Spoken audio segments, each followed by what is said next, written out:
La nieve caía suavemente sobre Madrid aquella tarde de diciembre. Las luces navideñas iluminaban la Gran Vía mientras los madrileños corrían de un lado a otro cargando bolsas de regalos.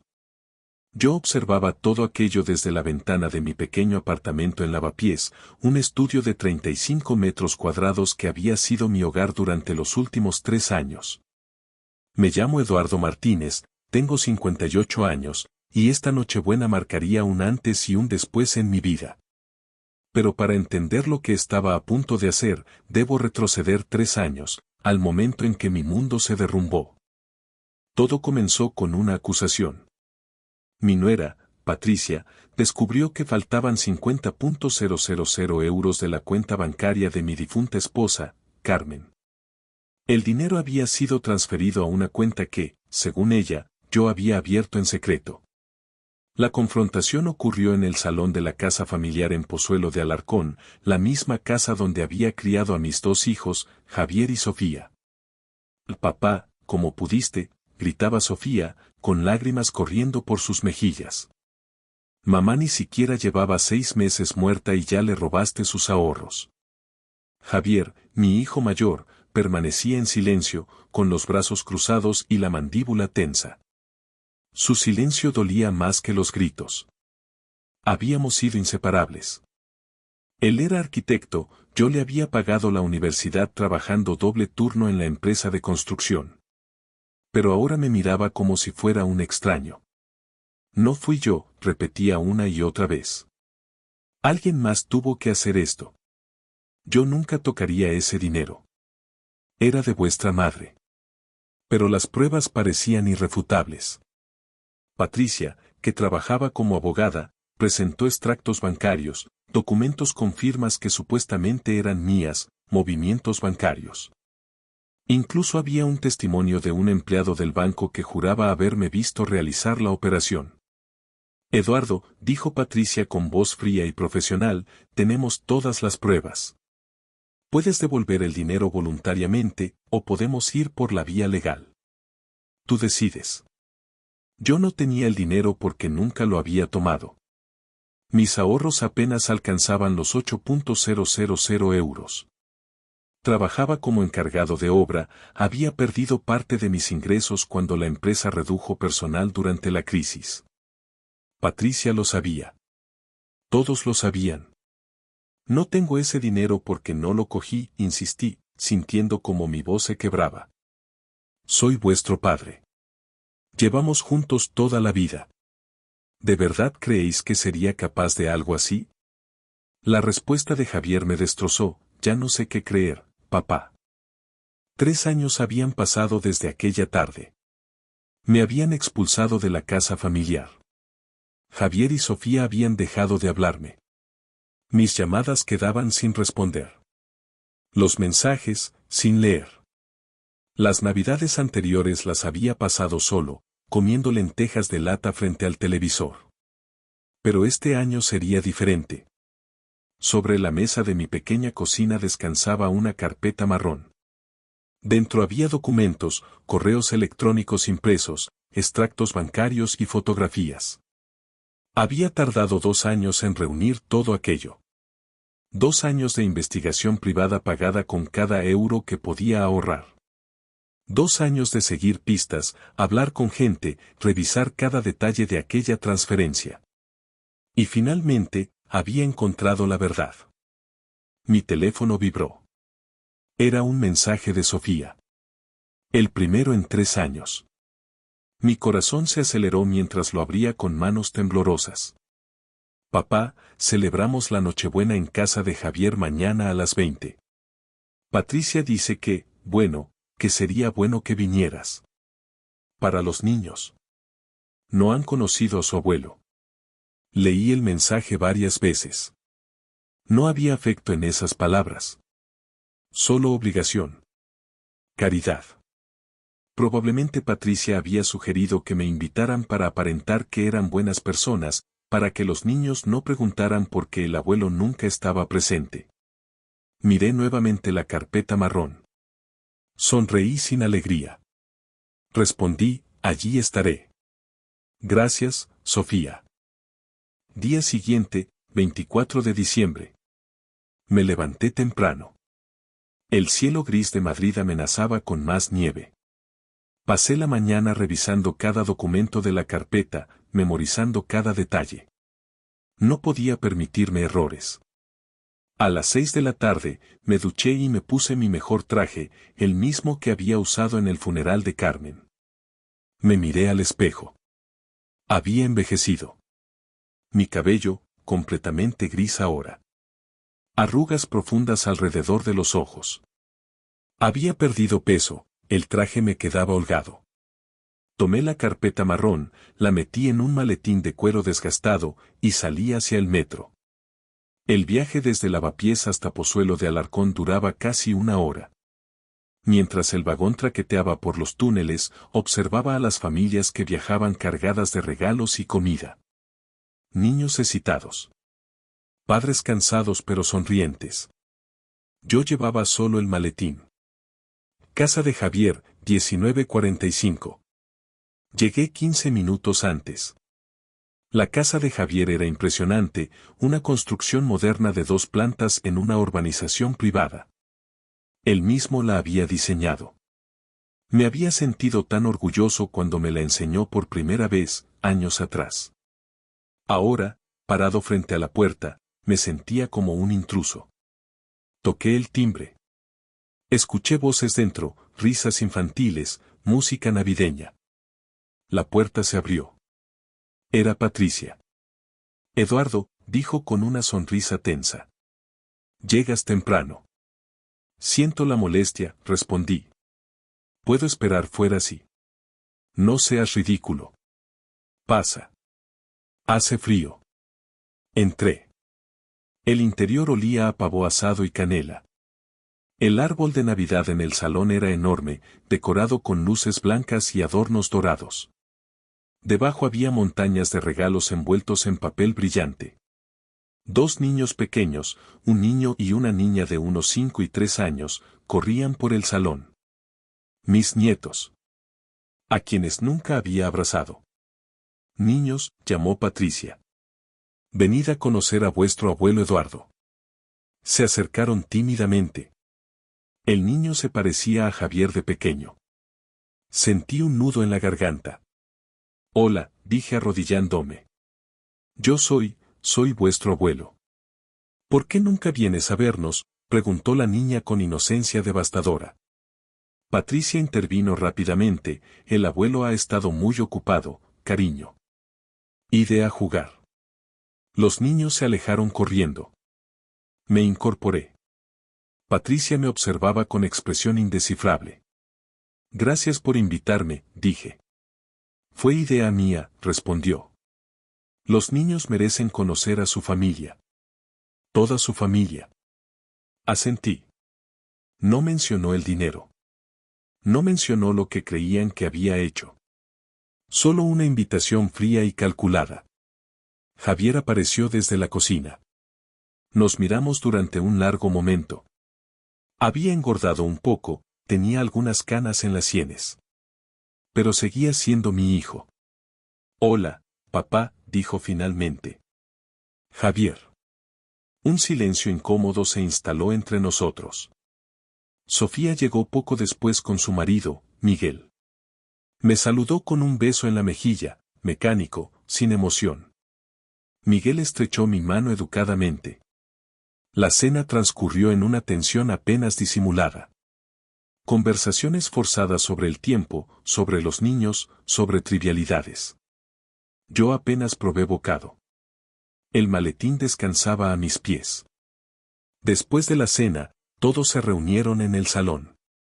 Los niños estaban eufóricos. Patricia comenzó a repartir los regalos, leyendo los nombres en las etiquetas. Yo permanecía sentado en un sillón apartado, observando. No había traído regalos. No tenía dinero para ello.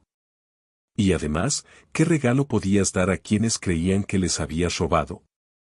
Fue entonces cuando lo escuché. Mientras Patricia entregaba un regalo a uno de los niños, Javier se inclinó hacia Sofía, sentada junto a él en el sofá. No pretendía que yo escuchara, pero el susurro fue lo suficientemente alto. Solo vino para no morir solo. Las palabras de Javier resonaron en mis oídos como una bofetada. Solo vino para no morir solo. Sofía no respondió, pero tampoco lo contradijo. Se limitó a mirar hacia otro lado, incómoda. Durante años había imaginado este momento. Había ensayado mentalmente lo que diría, cómo reaccionaría. Pero nada me había preparado para el dolor real de escuchar a mi propio hijo reducir mi presencia a un acto de desesperación patética. Quizás tenía razón. Quizás había algo de verdad en sus palabras. Había pasado las últimas 2 Navidades completamente solo. La primera, lloré hasta quedarme dormido en el sofá.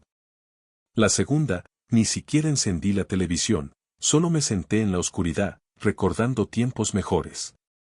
Pero esta noche era diferente. Esta noche, yo tenía un propósito. Apreté el maletín entre mis manos. Los niños reían abriendo sus regalos. Miguel conversaba con Javier sobre algún proyecto de construcción. Sofía ayudaba a su sobrina a abrir una muñeca enorme. Patricia supervisaba todo como una directora de orquesta, asegurándose de que la noche transcurriera según su plan. Nadie me miraba. Para ellos, yo era un mueble más. Un invitado de caridad que habían tolerado por obligación moral.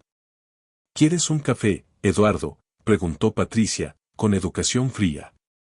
No, gracias, respondí. Mi voz sonó más firme de lo que esperaba.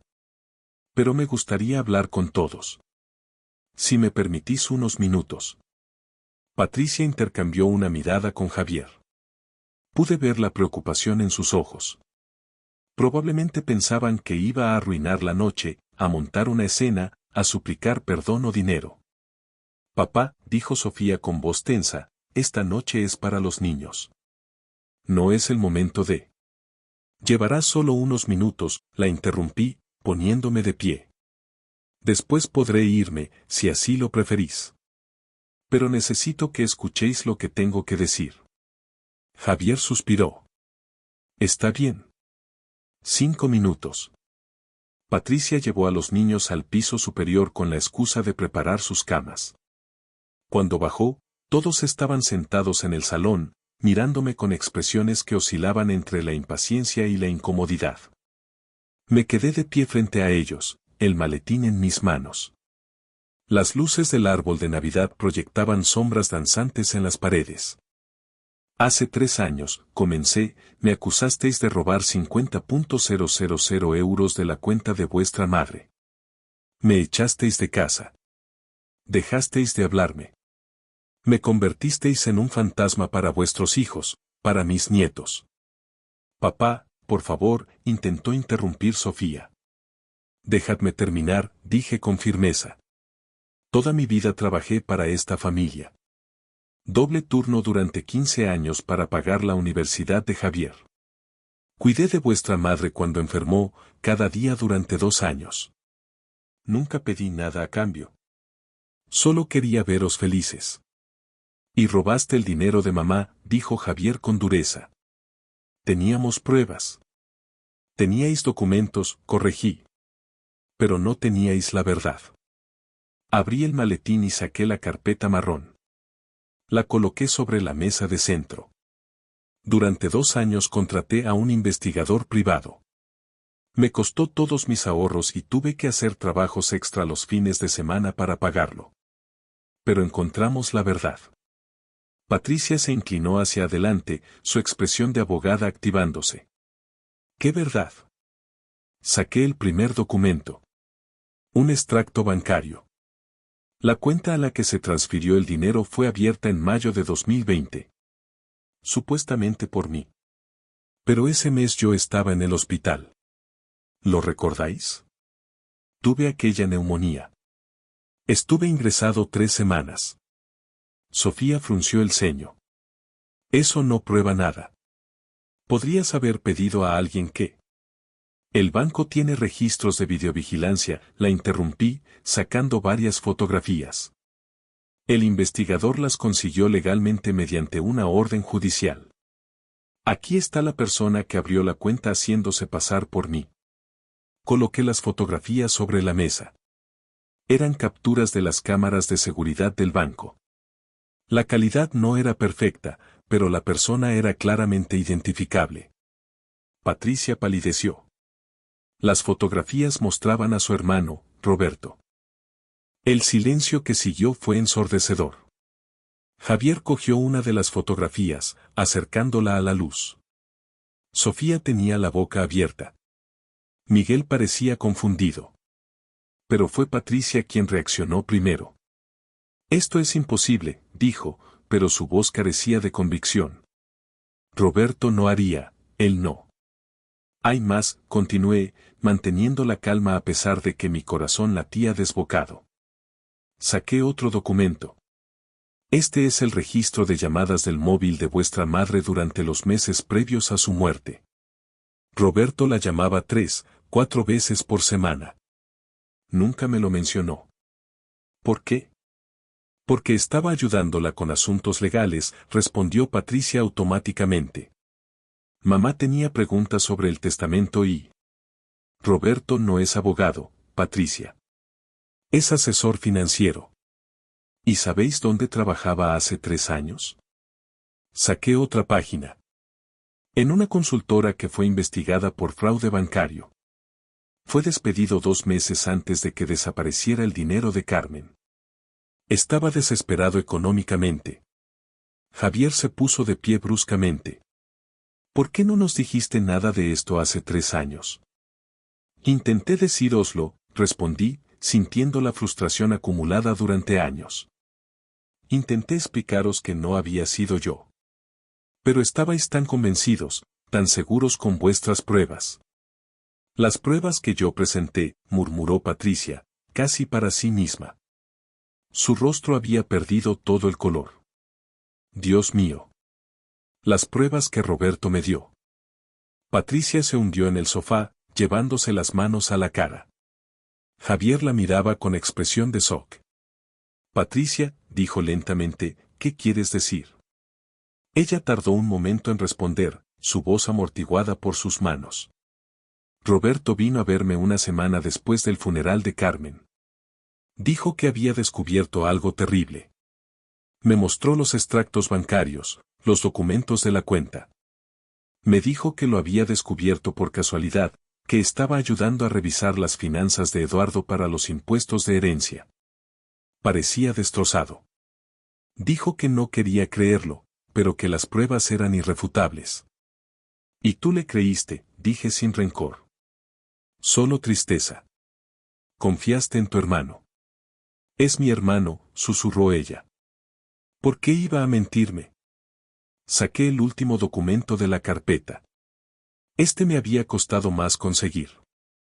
El investigador había tenido que sobornar a alguien para obtenerlo, algo que técnicamente era ilegal, pero que yo necesitaba. Este es el extracto de la cuenta a la que se transfirió el dinero. Los 50.000 euros estuvieron allí exactamente 2 semanas. Después fueron transferidos a otra cuenta en las Islas Caimán. Una cuenta a nombre de una empresa fantasma. Pero el investigador rastreó los movimientos. El dinero terminó en una cuenta en Suiza. A nombre de Roberto Sánchez Ruiz. Coloqué el documento final sobre la mesa. Patricia lo cogió con manos temblorosas. Sus ojos recorrieron los números, las fechas, los nombres. Cuando terminó de leer, una lágrima rodó por su mejilla. Hijo de puta, murmuró. Mi propio hermano. Sofía se acercó a la mesa, leyendo los documentos por encima del hombro de Patricia. Su expresión pasó de la incredulidad a la comprensión y finalmente a la devastación. Papá, dijo con voz quebrada, nosotros. Me destrozasteis, dije simplemente. Durante 3 años viví en un apartamento de mala muerte. Trabajé en lo que pude. Pasé las navidades solo. No conocí a mis nietos. Todo porque confiaron en un mentiroso. Javier seguía de pie, inmóvil, mirando las fotografías. Cuando finalmente habló, su voz sonaba rota. ¿Por qué no insististe más? ¿Por qué simplemente te rendiste? Esa pregunta me dolió más que cualquier acusación. Rendirme, repetí, sintiendo la ira crecer en mi pecho por primera vez en años. Llamé todos los días durante 6 meses. Todos los días. Nadie respondió. Envié cartas. Ignoradas. Fui a vuestras casas. No me abristeis la puerta. ¿Qué más se suponía que debía hacer? Vosotros ya habíais decidido que era culpable. Vuestro padre, que os cambió los pañales, que os enseñó a montar en bici, que trabajó hasta la extenuación para daros una vida mejor, nada de eso importó cuando tuvisteis que elegir entre creerme o creer a un pedazo de papel. El silencio volvió a caer sobre el salón. Patricia lloraba abiertamente ahora. Sofía estaba pálida, con los ojos rojos. Miguel parecía no saber dónde meterse. ¿Y Javier? Javier se derrumbó en el sofá, con la cabeza entre las manos. Dios, murmuró, ¿qué hemos hecho? Comencé a recoger los documentos, devolviéndolos meticulosamente a la carpeta. Mis manos ya no temblaban. Me sentía extrañamente calmado. Vacío, quizás, pero calmado. Vine esta noche porque merecía que supierais la verdad, dije. No vine a buscar vuestro perdón. No vine a que me supliquen que vuelva. Vine para que sepáis, cada Navidad del resto de vuestras vidas, que destruisteis a un inocente. Que abandonasteis a vuestro padre cuando más os necesitaba. Papá, por favor, Sofía se acercó a mí, intentando tocar mi brazo. Me aparté. Durante 3 años imaginé este momento, continué. Pensé que sentiría satisfacción. Victoria. Pero solo me siento, cansado. Tan cansado. ¿Qué vas a hacer ahora?, preguntó Javier con voz apagada. Eso ya no es asunto vuestro. Cerré el maletín y me dirigí hacia la puerta. Patricia se levantó bruscamente. Eduardo, espera. Roberto, vamos a ir a la policía. Vamos a recuperar ese dinero. Vamos a hacer que pague por lo que hizo. Y luego nosotros, encontraremos la manera de compensarte. La casa en Pozuelo todavía es tuya por derecho. ¿Y el dinero? Quedáoslo, la interrumpí. Quedaos con todo. El dinero, la casa. No lo quiero. Me detuve en el umbral de la puerta, mi mano en el pomo. Detrás de mí, escuchaba los sollozos de Sofía, el silencio devastado de Javier, la respiración irregular de Patricia intentando controlarse. No lo entiendes, dijo Patricia, su voz de abogada resurgiendo a pesar de las lágrimas. Esto no es solo sobre el dinero. Roberto cometió fraude, suplantación de identidad, robo. Son delitos graves. Podría ir a prisión. Tiene que ir a prisión. Me giré lentamente. Patricia estaba de pie, con los puños apretados, una mezcla de furia y devastación en su rostro.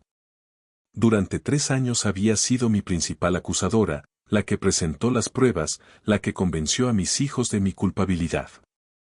Y ahora descubría que su propio hermano la había manipulado, usando su confianza como arma contra mí. ¿Y eso qué cambia?, pregunté. ¿Que Roberto vaya a prisión me devolverá los 3 años perdidos? ¿Me devolverá a mis hijos? No, admitió ella, bajando la mirada. Pero sería justicia. La justicia llegó 3 años tarde, respondí con amargura. Javier se puso de pie, caminando hacia mí con pasos inseguros. Había envejecido en estos años, lo noté ahora bajo la luz del recibidor. Líneas de estrés alrededor de los ojos. Algunas canas más de las que recordaba. Papá, dijo, su voz casi un susurro. Sé que no tengo derecho a pedirte nada. Sé que te fallamos de la peor manera posible. Pero por favor, dame una oportunidad de arreglarlo. De intentarlo al menos. Lo miré a los ojos, esos ojos que eran tan parecidos a los de su madre. Carmen estaría destrozada si viera en lo que nos habíamos convertido. Su familia, que ella amaba más que nada, destruida por la codicia y las mentiras de un extraño. ¿Cómo? Pregunté simplemente. ¿Cómo arreglas 3 años de soledad? ¿Cómo arreglas que tu padre pasara las Navidades comiendo solo en un apartamento frío? ¿Cómo arreglas que sus nietos crezcan sin conocerlo? Javier no tenía respuesta. Ninguno de ellos la tenía. Sofía se acercó, sus ojos rojos e hinchados. Siempre había sido la más emocional de mis hijos, la que llevaba el corazón en la mano. Verla llorar me partía el alma, incluso ahora. Éramos una familia, dijo con voz temblorosa. Antes de que mamá muriera, éramos una familia feliz. ¿Lo recuerdas, papá?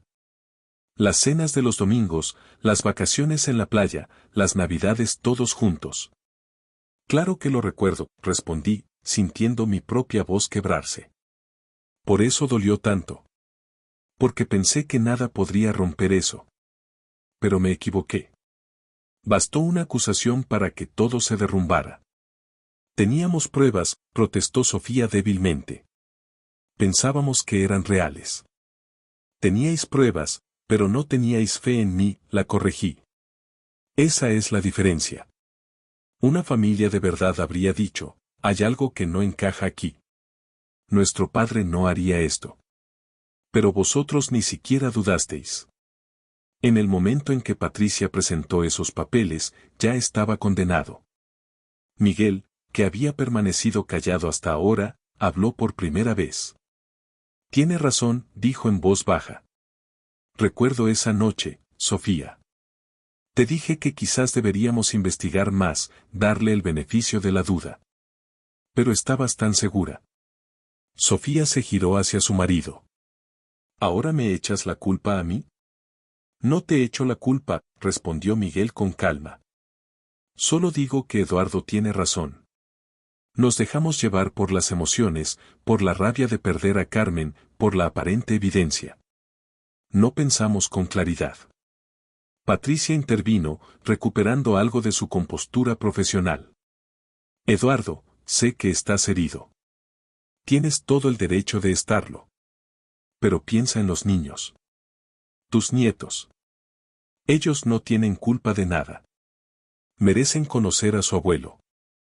Esa fue la frase que casi me rompe. Porque tenía razón. Los niños no tenían culpa. Pero usarlos como argumento, como herramienta emocional, me pareció casi cruel. No, dije firmemente. No vais a usar a esos niños como excusa. Si queréis que los conozca, será porque vosotros creéis que merezco conocerlos, no porque necesitéis limpiar vuestra conciencia. El teléfono de Patricia comenzó a sonar, rompiendo la tensión del momento. Ella lo ignoró al principio, pero el móvil continuó insistentemente. Finalmente lo sacó del bolsillo, mirando la pantalla. Es Roberto, dijo, su voz endureciéndose. Todos nos quedamos inmóviles. El teléfono seguía sonando, su melodía navideña incongruentemente alegre. Responde, dije. Ponlo en altavoz. Patricia me miró sorprendida. ¿Qué? Responde y ponlo en altavoz, repetí. Quiero escuchar qué tiene que decir tu hermano en Nochebuena. Con manos temblorosas, Patricia aceptó la llamada y activó el altavoz. Patri. Feliz Nochebuena, hermana. La voz de Roberto sonaba alegre, quizás con unas copas de más. ¿Cómo va la cena?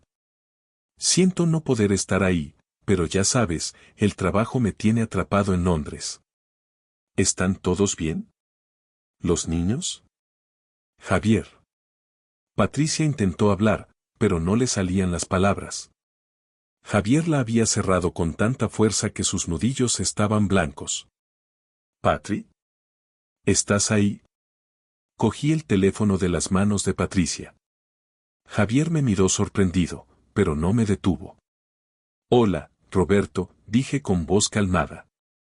Habla Eduardo. El silencio al otro lado fue absoluto.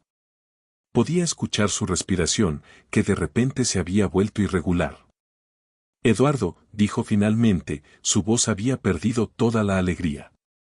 No, no sabía que estabas ahí. Me invitaron. Para que conociera a mis nietos. Los nietos que no pude conocer durante 3 años porque estaba ocupado viviendo como un paria, acusado de un crimen que no cometí. ¿Te suena familiar, Roberto? Otro silencio. Luego, un intento de sonar confundido. No sé de qué hablas. Yo solo. Tengo las fotografías del banco, lo interrumpí. Las cámaras de seguridad te captaron abriendo la cuenta a mi nombre. Tengo los registros de las transferencias a las Islas Caimán. Tengo los extractos de tu cuenta en Suiza.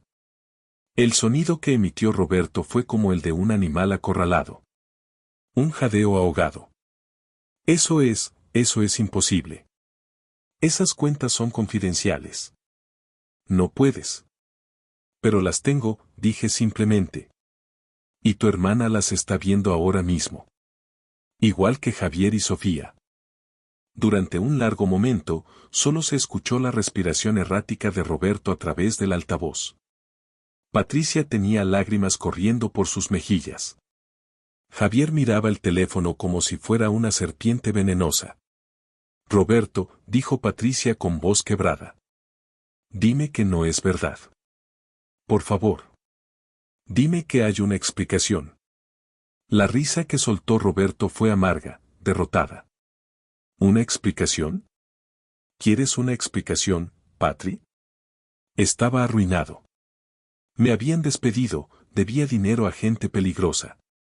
Muy peligrosa. Carmen me llamó un día, quería consejos sobre inversiones. Me habló de los ahorros que tenía guardados. 50.000 euros. Solo sentada ahí, en una cuenta que ni siquiera generaba interés. Dios mío, susurró Sofía. Yo solo iba a pedirle prestado, continuó Roberto, su voz subiendo de tono, defensiva. Iba a devolverlo, lo juro. Pero estaba enferma, y Eduardo controlaba todo. Nunca me lo habría dado.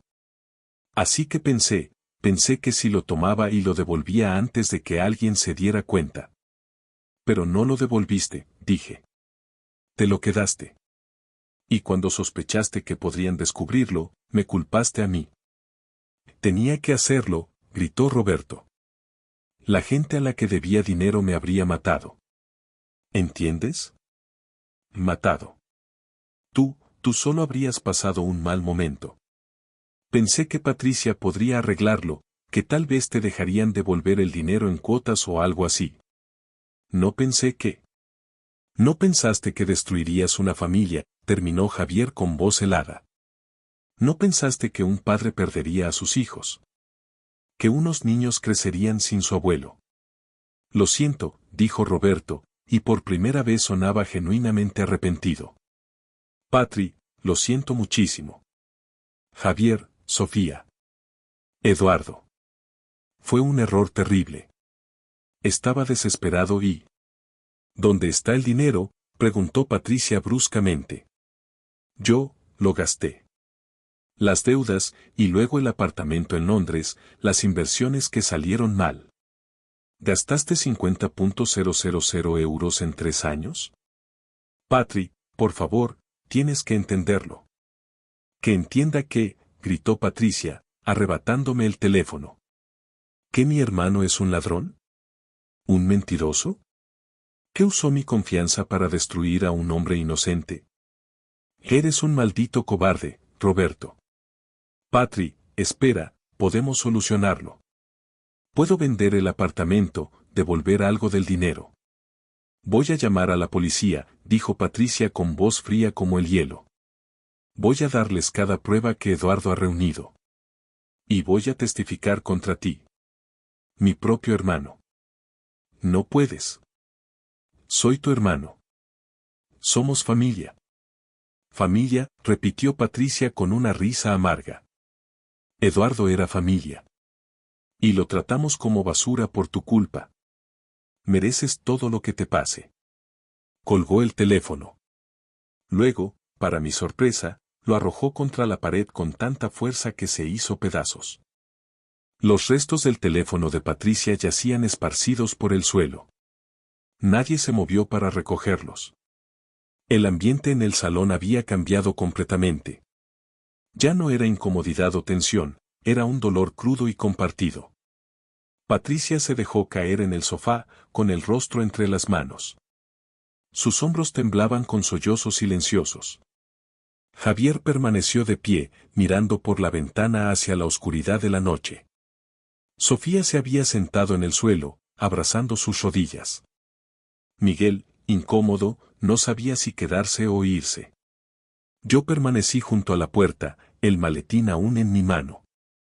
Había imaginado este momento tantas veces. La revelación. La verdad finalmente expuesta. En mis fantasías, me sentía vindicado, triunfante incluso. Pero la realidad era muy diferente. Solo me sentía exhausto y vacío. Deberíais ir a dormir, dije finalmente. Ha sido una noche larga. No te vayas, dijo Javier sin girarse desde la ventana. Por favor, papá. No te vayas aún. ¿Para qué quedarme?, pregunté con cansancio. Ya dije lo que vine a decir. Ya sabéis la verdad. Porque necesitamos hablar, Javier se giró, y por primera vez en 3 años vi lágrimas en sus ojos. De verdad hablar. No como antes, con acusaciones y gritos. Sino como familia. Esa palabra. Familia. ¿Qué peso tenía? ¿Qué promesa y qué dolor contenía? No sé si todavía somos una familia, dije honestamente. Sofía levantó la vista desde el suelo. Pero podríamos intentar serlo de nuevo. No. Me encontré aflojando mi agarre en el maletín. Lentamente, como un hombre caminando hacia aguas desconocidas, volví al salón. Me senté en el sillón apartado donde había estado antes, cuando Javier murmuró aquellas palabras hirientes. Patricia levantó su rostro manchado de lágrimas. No sé cómo pedirte perdón por esto, Eduardo. No hay palabras suficientes. No, concordé. No las hay. Pero necesito que sepas, continuó, su voz temblando, que voy a hacer todo lo que esté en mi poder para arreglar esto. Voy a presentar cargos contra Roberto. Voy a ayudarte a recuperar el dinero, aunque tenga que embargar cada propiedad que posea. Y voy a contactar con todos a quienes les conté sobre el supuesto robo. Todos los que te juzgaron basándose en mi palabra. Les diré la verdad. ¿Y eso qué cambia?, pregunté. La gente ya formó su opinión sobre mí. Eduardo Martínez, el hombre que robó a su esposa moribunda. Eso es lo que todos creen. Entonces lo cambiaremos, dijo Javier, acercándose y sentándose frente a mí.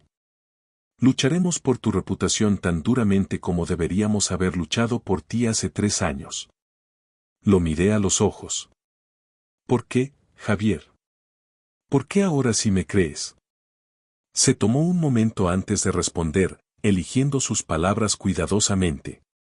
Porque veo las pruebas, sí.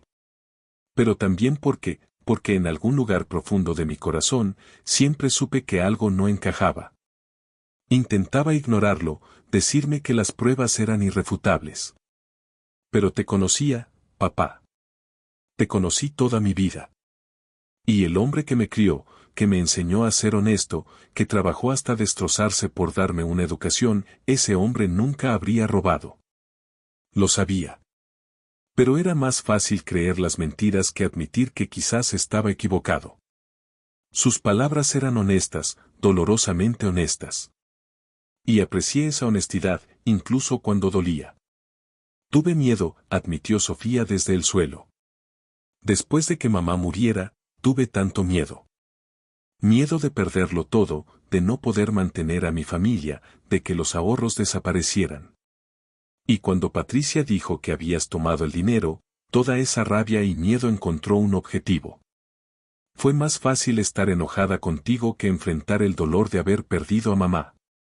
Asentí lentamente. Empezaba a entender. No justificaba lo que habían hecho, pero lo entendía. ¿Qué quieres de nosotros, papá? preguntó Javier. ¿Qué podemos hacer para empezar a reparar esto? Era una buena pregunta. Durante 2 años, mientras reunía las pruebas, me había enfocado en demostrar mi inocencia.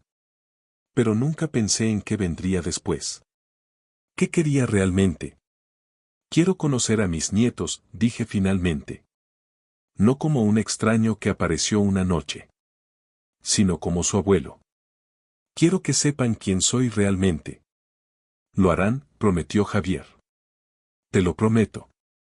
Quiero que la casa en Pozuelo deje de ser un lugar que me causa dolor, continué. Esa casa fue nuestro hogar. El hogar de Carmen. Verla ahora, solo me recuerda lo que perdí. Podemos venderla, sugirió Sofía. Dividir el dinero equitativamente y todos empezar de nuevo. Negué con la cabeza. No. Carmen amaba esa casa. Pero necesito hacer las paces con ella. Quizás podamos tener una cena allí. Como antes. No inmediatamente, pero algún día. Cuando estés listo, acordó Javier. Y quiero tiempo, dije, la parte más difícil. Necesito tiempo para procesar todo esto. Para decidir si podemos reconstruir lo que se rompió. Patricia asintió.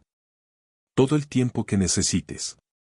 Pero Eduardo, por favor, mantén la puerta abierta. No la cierres completamente. Miré alrededor del salón. El árbol de Navidad aún brillaba. Los regalos abiertos estaban esparcidos por el suelo. Arriba, escuché los pasos pequeños de los niños moviéndose en sus camas. Una familia. Imperfecta, rota, pero aún una familia. Como si mi pensamiento los hubiera invocado, escuchamos pasos bajando las escaleras. El niño pequeño, Lucas, apareció en el salón, frotándose los ojos. No puedo dormir, murmuró. Entonces me vio. ¿El abuelo todavía está aquí? Todos nos quedamos en silencio. Lucas se acercó a mí con la confianza inocente de un niño que no conoce el dolor de los adultos. ¿Por qué llora todo el mundo?, preguntó, trepando a mi regazo sin pedir permiso. El gesto fue tan natural, tan inocente, que sentí que algo dentro de mí se quebraba. Mis brazos lo rodearon automáticamente, y él se acurrucó contra mi pecho como si lo hubiéramos hecho 1000 veces antes. A veces los adultos lloran porque están tristes, expliqué suavemente. Pero también porque están felices. ¿Cuál eres tú? Ambos, admití. Lucas me miró con esos ojos grandes y curiosos. Mi papá dice que tú le enseñaste a hacer casas. Es verdad.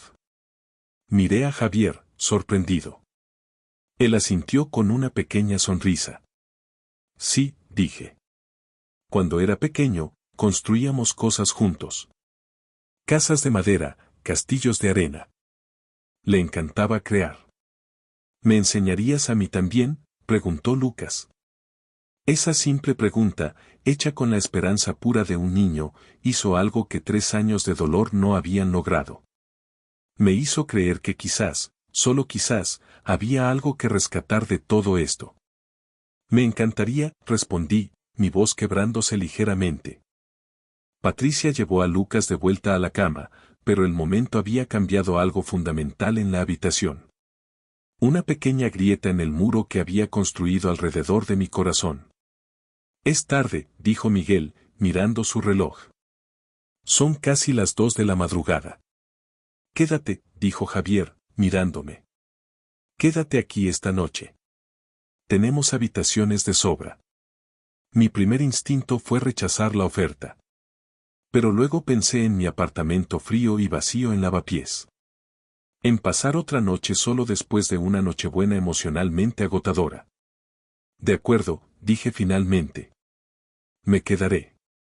Javier me mostró una habitación de invitados en la planta superior. Era espaciosa y confortable, decorada con gusto minimalista. Me dejó solo, diciendo que si necesitaba algo, solo tenía que llamar. Me senté en el borde de la cama, aún sosteniendo el maletín con las pruebas. Las pruebas que había reunido con tanto esfuerzo. Las pruebas que habían validado mi verdad. Pero mientras miraba por la ventana hacia la noche madrileña, me di cuenta de algo. Las pruebas eran importantes, sí. Pero no eran lo que realmente necesitaba. Lo que necesitaba era mucho más simple y mucho más complicado, necesitaba a mi familia. Y ellos me necesitaban a mí. La mañana del 25 de diciembre. Me desperté con el sonido de risas infantiles. Por un momento, desorientado, no supe dónde estaba. Luego lo recordé todo. La cena. La revelación. Roberto. Lucas en mi regazo. Me vestí y bajé las escaleras lentamente. El aroma de café y churros llenaba el aire.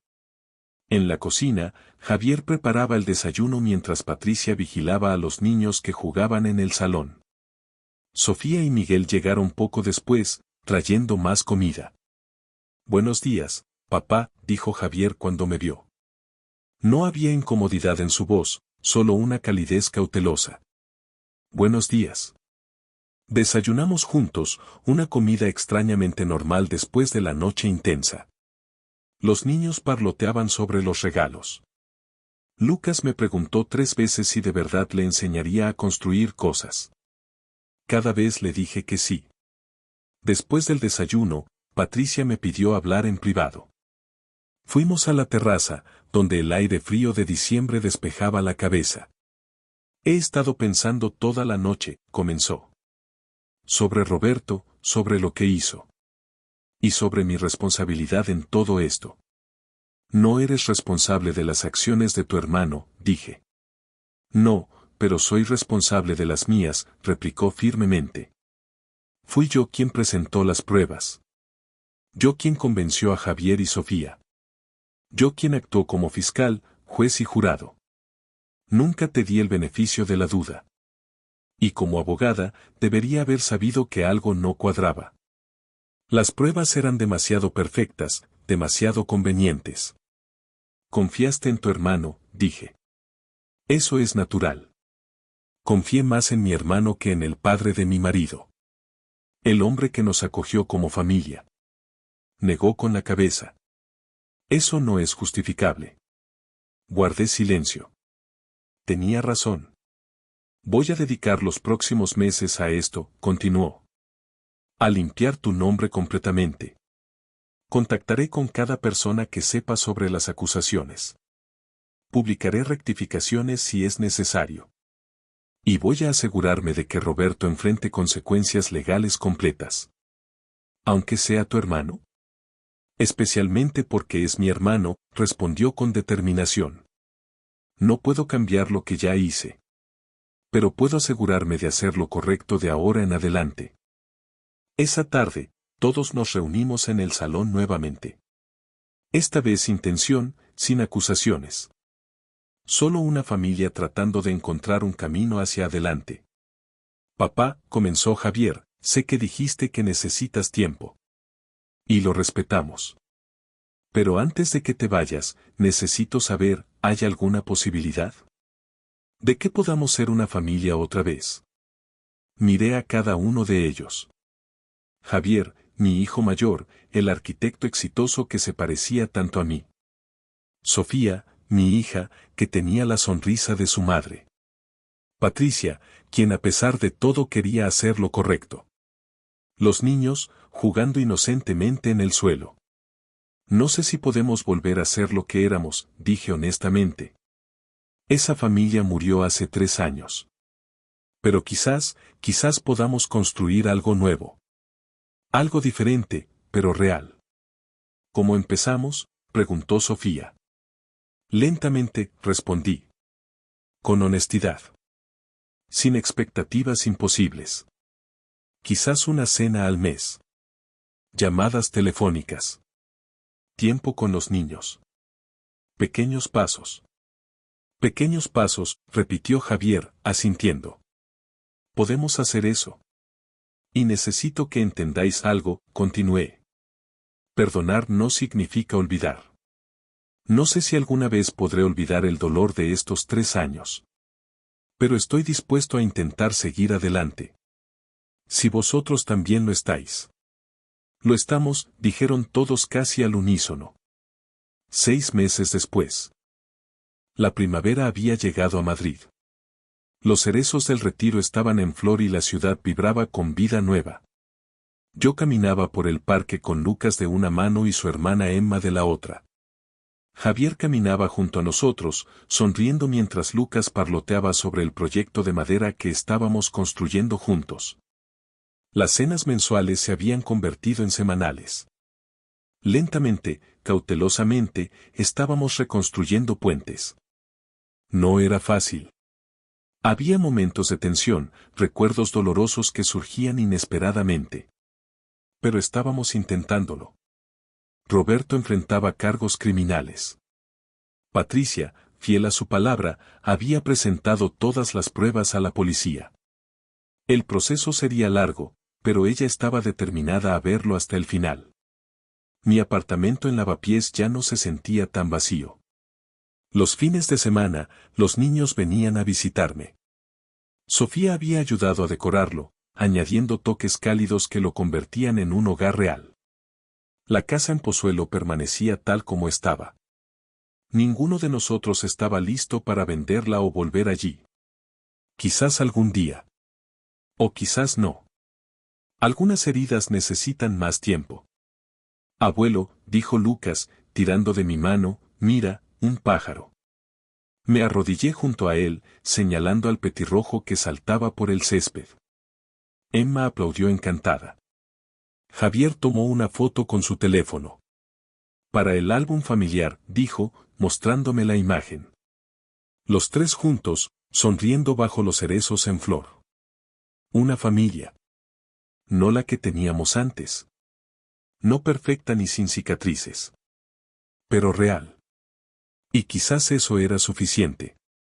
Miré a mi hijo, a mis nietos, al cielo primaveral de Madrid. Y por primera vez en 3 años, sentí algo parecido a la paz. El camino había sido largo y doloroso. La traición había cortado profundo. Pero aquí estábamos, caminando juntos de nuevo.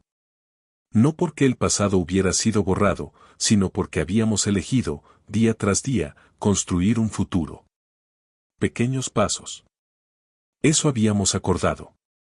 Y resultó que los pequeños pasos, dados con sinceridad y constancia, podían llevarte muy lejos.